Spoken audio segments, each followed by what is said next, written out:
Assalamualaikum warahmatullahi wabarakatuh. Selamat datang di channel penuntut ilmu, channel untuk menambah wawasan ilmu syar'i. Kali ini kita akan membahas biografi salah satu Ustadz Sunnah, yaitu Ustadz Abu Unaisah Abdul Hakim bin Amir Abdad Hafizahullahu Ta'ala.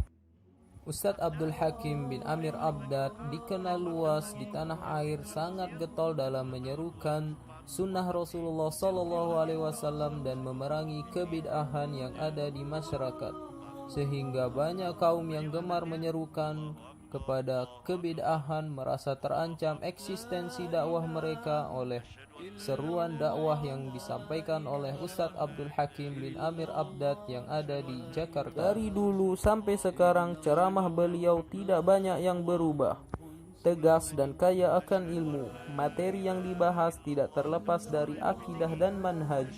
Perjuangan dakwah beliau sangatlah menyayat hati. Beliau diejek, dihina, dicaci, bahkan diusir. Akan tetapi beliau tidak pernah membalasnya. Kesemua itu sudah menjadi santapan sehari-hari beliau. Kalau berbicara ilmu, maka beliaulah lautan ilmu. Tidak ada yang meragukannya, baik itu dari dai salafi maupun murid-muridnya. Beliau sangat produktif dalam menulis. Itu dibuktikan dengan banyaknya karya tulis beliau yang bermanfaat, syarat dengan ilmu dan hujjah. Beliau juga ahli di bidang hadis, maka tidak heran banyak karya beliau berkaitan dengan ilmu hadis. Bukan hanya itu, terkadang beliau menilai sendiri derajat suatu hadis.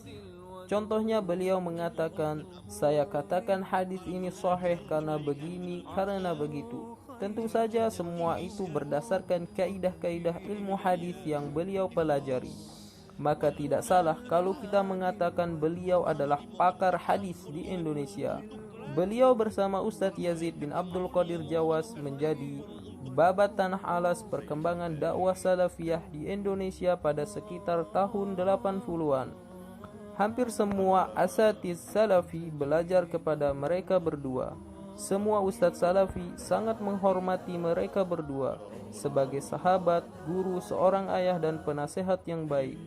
Kecuali ada sebagian ustadz yang mengaku sebagai dai salafi yang kurang ajar terhadap Ustadz Yazid dan Ustadz Abdul Hakim. Mereka menghina dan mencela kedua ustadz ini, padahal dahulu mereka belajar kepada Ustadz Yazid dan Ustadz Abdul Hakim.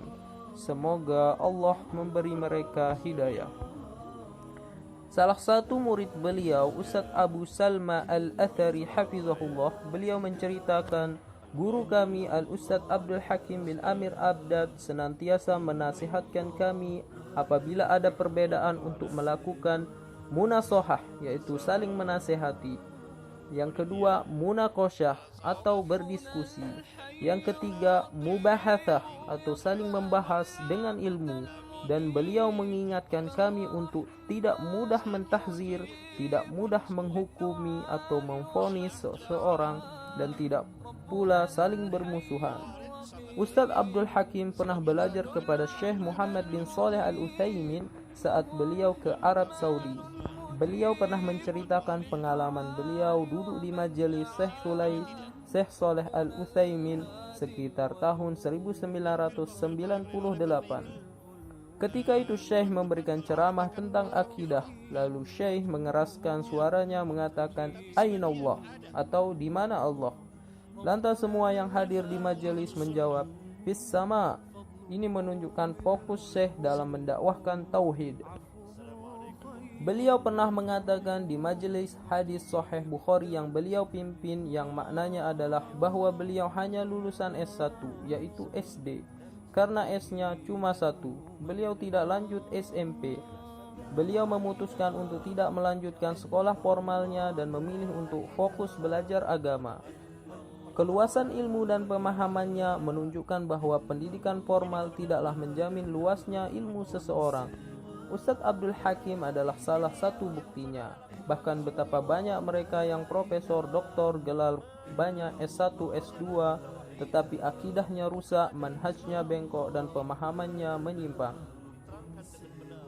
Guru-guru awal Al-Ustadz Abdul Hakim yakni Kiai Abdullah Syafi'i di suatu pesantren di Jakarta. Namun ayah Ustadz tidak mengizinkan beliau untuk berasrama di pesantren tersebut. Menurut ayah beliau, Al-Ustadz pulang hari saja agar bisa mengurus keperluan lain dengan lebih baik. Sehingga belajarlah beliau di sana selama beberapa lama. Kemudian dikarenakan suatu hal, maka beliau tidak melanjutkan lagi. Beliau pun pindah tempat belajar ke tempat lain di Jakarta, yang mana sekarang ini tempat tersebut telah menjadi Masjid Istiqlal. Kala itu Masjid Istiqlal belum dibangun. Beliau bersyukur tidak melanjutkan belajar di tempat yang awal, karena kalau dilanjutkan mungkin beliau akan berpaham kuburiyun dan pemahaman sesat lainnya sebagaimana yang dianut kebanyakan masyarakat di tanah air. Beliau banyak belajar ilmu di tempat yang baru ini, khususnya ilmu Al-Quran dan Qiraah. Di antara guru beliau adalah salah seorang pakar tafsir Al-Quran, yaitu Al-Ustadz Muhammad bin Idris. Ustadz Abdul Hakim sempat ditawarkan untuk menjadi qori, namun beliau menolak. Beliau mengatakan yang maknanya kurang lebih, ajarkan saja saya Al-Quran. Begitu tawaduknya beliau, hafizahullah. Beliau juga belajar ilmu qiraah Al-Quran di tempat yang baru ini, sehingga kadangkala kita menjumpai di tulisan beliau menyinggung masalah qiraah. Kisah-kisah ini sekaligus membantah ucapan sebagian orang yang jahil yang mengatakan Al-Ustadz Abdul Hakim beliau belajar otodidak dan tidak mempunyai guru. Ini adalah fitnah yang keji dan kelak di akhirat akan dimintai pertanggungjawaban. Ketertarikan awal beliau dengan ilmu hadis. Adapun ketertarikan awal Al-Ustadz Abdul Hakim bin Amir Abdat terhadap hadis diawali dengan kitab Sahih Muslim yang diberikan ibunda beliau rahimahullah. Itu sekaligus menjadi kitab pertama yang beliau miliki. Dari situlah muncul kecintaan beliau terhadap hadis-hadis Rasulullah SAW. Diceritakan bahwa beliau banyak menghabiskan waktu di perpustakaan Lipia, Jakarta. Beliau banyak menghabiskan waktu dengan belajar kitab ulama, mencatat faidah-faidah dan menilai derajat suatu hadis. Meja-meja beliau dipenuhi dengan kitab ulama yang bermanfaat. Alangkah berkahnya waktu dan umur beliau yang diisi dengan ilmu dan ilmu. Kedekatan beliau dengan Ustadz Yazid bin Abdul Qadir Jawas. Diceritakan pula bahwa di perpustakaan Lipia inilah yang menjadi tempat pertemuan awal beliau dengan Ustadz Yazid bin Abdul Qadir Jawas hafizahullah. Semenjak saat itu dan sampai sekarang ini pertemanan mereka terjalin begitu erat. Mereka selalu bersama baik dalam dakwah dan keteguhan di atas manhaj salaf. Mereka pernah sama-sama berdiskusi dengan beberapa kiai aswaja yang diadakan di Jakarta untuk membahas masalah manhaj dan dakwah salafiyah. Ketika itu mereka berdua hafizahumullah masih sangat muda. Bahkan Ustadz Abdul Hakim baru-baru ini menemani Ustadz Yazid ketika Masjid Imam Ahmad bin Hambal di Bogor, tempat di mana Ustadz Yazid sering mengadakan kajian, diusik oleh sebagian orang yang tidak menyukai dakwah sunnah, yang mana itu berakibat pelaporan ke badan hukum dan terjadi diskusi di sana. Maka ketika itu Ustadz Abdul Hakim menemani teman karibnya tersebut. Ustadz Abdul Hakim duduk bersebelahan dengan Ustadz Yazid. Mereka bersama dalam kondisi susah, senang, dan suka dan duka. Semoga Allah menjaga dua guru kita ini.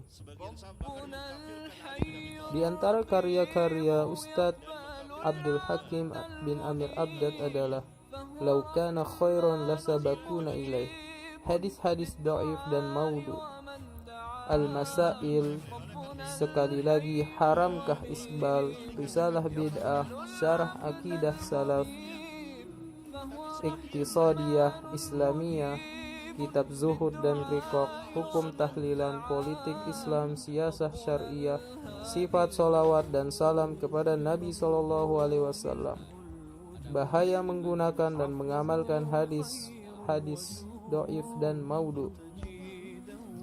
Surat Syekhul Islam Ibnu Taimiyah kepada Sultan dalam perang Mongol. Kembali kepada Islam. 3 hukum perempuan haid dan junub, pernikahan dan hadiah untuk pengantin, dan masih banyak kitab yang beliau yang kalau dikumpulkan sekitar 36 kitab. Sekian biografi yang dapat kami sampaikan. Semoga kita bisa mengambil pelajaran dari sirah perjalanan hidup Ustadz Abdul Hakim bin Amir Abdad. Sekian, assalamualaikum warahmatullahi wabarakatuh.